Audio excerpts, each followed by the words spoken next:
We're very working class. Be honest. I am being honest. I am being honest. What car honest. did your dad drive you to school in? So my dad did. No, one answer. My dad. What car was it? Alright, it's not a simple answer What because. What did you get your dad to drive? It depends. No. Okay, What in the car? 80s, my dad had a Rolls Royce. Thank you. Power couples fascinate us because we think we know their stories. But what if the most successful partnerships actually hide the deepest inequalities? The Beckhams are the perfect example of how public perception masks private power dynamics. That's such an interesting angle to explore.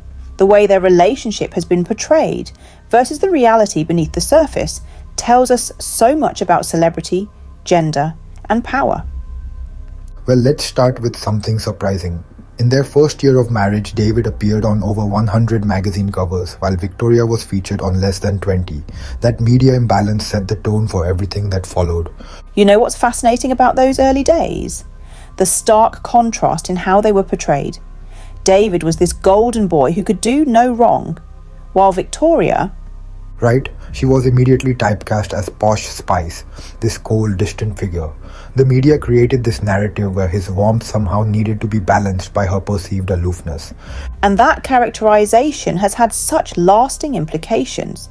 I mean, even now, after building a fashion empire valued at over $450 million, she's still often introduced as David Beckham's wife. Speaking of her fashion empire, here's what people don't realize. Victoria's brand grew 17% during the pandemic when most luxury fashion houses were struggling. Yet the headlines that year were still focused on David's soccer investments. That really speaks to the power imbalance we're discussing. She's achieved incredible success in her own right, but the narrative always seems to circle back to him. Let's talk about the emotional labor aspect because this is where things get really interesting.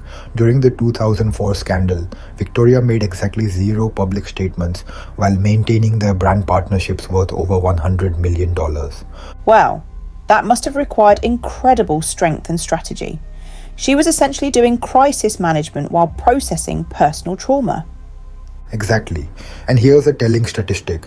In the 6 months following that scandal, David's endorsement value actually increased by 8%, while Victoria was criticized in the press for not showing enough emotion. So if we look at the broader pattern, what does this tell us about power dynamics in high-profile relationships? Well, it shows us that public power and private power operate on completely different frequencies. Like David commands attention naturally. He's been in over 300 ad campaigns. Victoria has had to strategically build her influence. That reminds me of something Victoria once said in a 2018 interview. I had to learn to protect myself. If you're too open, you're taken advantage of. If you're too closed, you're cold. You know what's fascinating? In their recent Netflix documentary, David gets 62% of the speaking time, even though it's supposedly their joint story.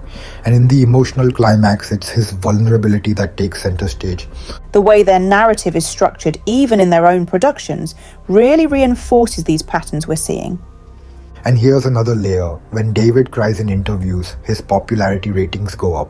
When Victoria maintains composure, she's labeled emotionless. A 2022 media analysis found this pattern in over 80% of their coverage.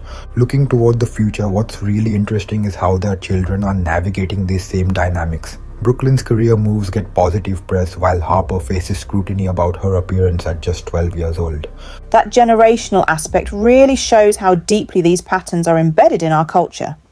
Well, I think that's what makes this whole discussion so relevant. The Beckhams aren't just a celebrity couple, they're a case study in how power, gender, and public perception shape even the most successful partnerships.